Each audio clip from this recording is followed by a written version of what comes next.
Welcome back into the Daily Dose. I'm Jeff Hansen. Today's show is brought to you by my friends over at Feastbox. They are doing something really cool for BYU fans this year. If you go to CougarFeast.com, you can schedule a box that will be delivered to your house before game days each week this year. You can schedule it for all 12 weeks, or you can buy just 1 week. What do you get inside this box? You get a couple of delicious proteins. Feastbox makes delicious barbecue meat, and they do different types of barbecue: Hawaiian barbecue, Korean barbecue, Texas barbecue. They do the whole gambit of barbecues from around the world. And they will put these barbecue meat into a box. They'll put some sides into a box. They'll put some appetizers into a box. They'll put a bunch of BYU swag into a box. They'll package it all up. They'll ship it to your house, and they will make it so easy for you to tailgate and have a party, have your friends and your family over for the big game.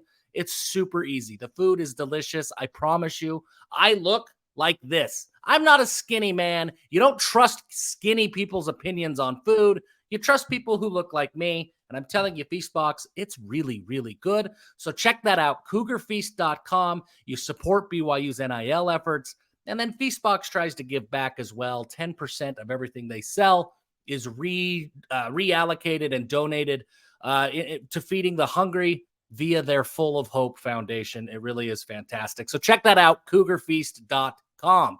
Big news for BYU over the weekend. They got their guy. They've got a quarterback in the 2024 recruiting class.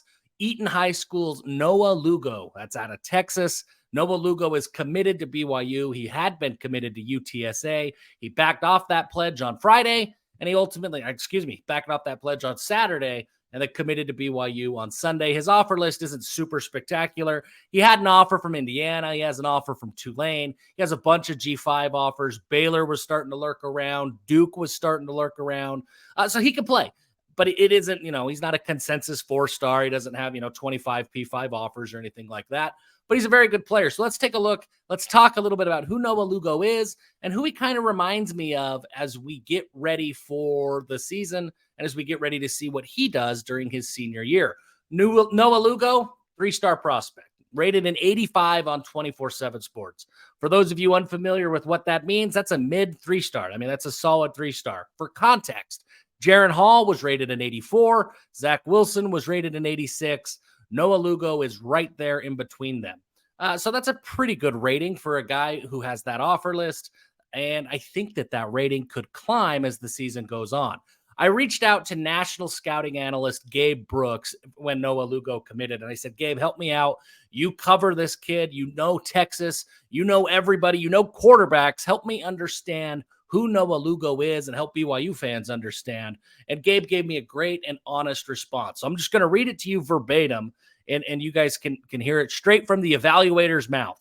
Here's what Gabe had to say. He said Lugo's best traits are his athleticism and his ability to put the ball downfield in downfield spots that give his playmakers a chance. Lugo's a very good athlete at the quarterback position with unique multi-sport context in the form of back-to-back Texas 5A 300 meters hurdles, regional qualifying performances. He's eclipsed the 40-second threshold several times during the past 2 springs, and that athleticism shows on the field. Lugo is not only a scrambling threat, but a designed run danger for opposing defenses. He shows impressive acceleration along with top-end speed that can legitimately create home run plays, and his rushing stats from 2022 reflect that. As a passer, Lugo impresses in his touch and his ball placement. He's quick-footed in the pocket and capable of extending plays outside of the pocket and throwing on the run. And of course, the threat of him taking off always exists. I would like to see some increase in velocity, particularly over the middle of the field this fall. Lugo's interception rate is relatively high compared to a lot of the other quarterbacks in this class. He throws about 1 interception to 21.3 throws. His sample size is also somewhat limited with only 277 throws over the last 2 seasons. This fall should provide a more complete picture in regards to that category as the sample size increases.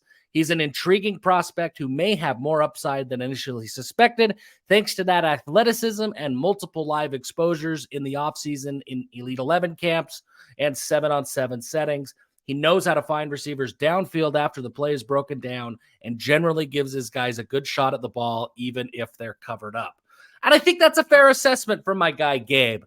Noah Lugo, special runner, special athlete. as a passer, he's better than he gets credit for, even if he's not spectacular yet. But I think he shows the tools that the BYU can work with, and I think that's what BYU is banking on.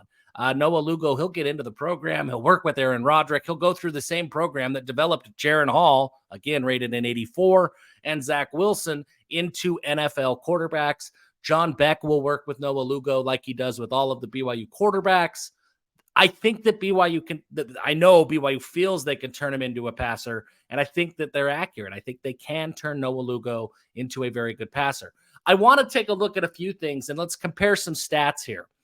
So what we've got here is we've got Jaren Hall's stats from his last year at Maple Mountain. And if you look at Jaren Hall's stats from his high school year, his final high school year in his high school career, you can see it's not great. 13 touchdowns to 8 interceptions, just 1,300 passing yards, a 53% completion percentage. That's not great. But what did Jaren Hall do at Maple Mountain? He showed off his athleticism. He had about 350 rushing yards that year. Obviously, you could see here he only played in 8 games. He was good, but he wasn't great at the high school level. But he had the tools to be very, very good. And now, obviously, once he got to BYU, he developed those tools and became a great quarterback. But in high school, he wasn't spectacular. Now, let's take a look at what Noah Lugo's stats are, and you can see there's a lot of similarities. 51% completion percentage, a 14 touchdown to 12 interception ratio, nearly 1,300 yards, and a couple of more games played. It's not quite the same, but it's pretty close. Now, one big difference, Lugo had 800 rushing yards to Jaren Hall's 350 rushing yards. But you can see that from a passing perspective, the two quarterbacks aren't that far off. They look pretty similar, Noah Lugo and Jaren Hall at high school. Now, Jaren Hall was an elite worker. He worked as hard as anybody else. He took what the coaches gave him, he applied it, and he wanted to be great. I think Noah Lugo wants to be great as well, but it's easy to say, I want to be great. I'd love to be great, but I don't want to work hard enough to be great. I think Noah Lugo does, but we're not going to know until he gets here, until he sees what that grind looks like, and until he starts to do that. But I like it. I like Noah Lugo in this class. I do think his rating will rise. Maybe not, a ton. He's certainly not going to be a 4-star prospect, but I do think he could climb from 85 into that 87 range with a strong showing during his senior year. I think that will happen. This is a big deal for BYU. They've got their 2024 quarterback, Enoch Watson, Carson Suesue. They're also committed in the 2024 class, but they will both go on missions. Lugo will not, right? He will enroll right away. He is a play-first quarterback, and that's the first one and probably the only one that BYU will sign out of high school in this recruiting class. So that's a win. That's a big deal for BYU. They got the guy that they wanted. I know the coaching staff is high on him. He's got some flaws. He's got to learn how to read a defense. He's got to improve as a passer. But I talked with somebody down in Provo a few weeks ago about this, and they said, Jeff, man, when we get a quarterback, we're always having to break down the way that they read a defense anyways. Unless you're one of the elite passers at high school, you don't know how to read a defense like you should at the college level. You see the same kind of jump from college to the NFL. Look at our guy, Zach Wilson. He was great in college. He gets to the NFL, the game speeds up, the windows are smaller. You have to learn how to read a defense all over again. So I don't look at Lugo's high school ability to read a defense and say, oh my gosh, that's beyond repair. Yeah, it needs to improve, but so does everybody's. And that's what BYU has to do. They have to break it down. They have to reteach quarterbacks how to read a defense anyways. So I don't think that that's the red flag that it seems on the surface, but certainly something that has to be addressed. Noah Lugo's in. BYU has their quarterback. That's a big win. I appreciate you guys and your support. We've passed 3,000 subscribers. Hit the subscribe button. Hit the notification bell if you haven't already.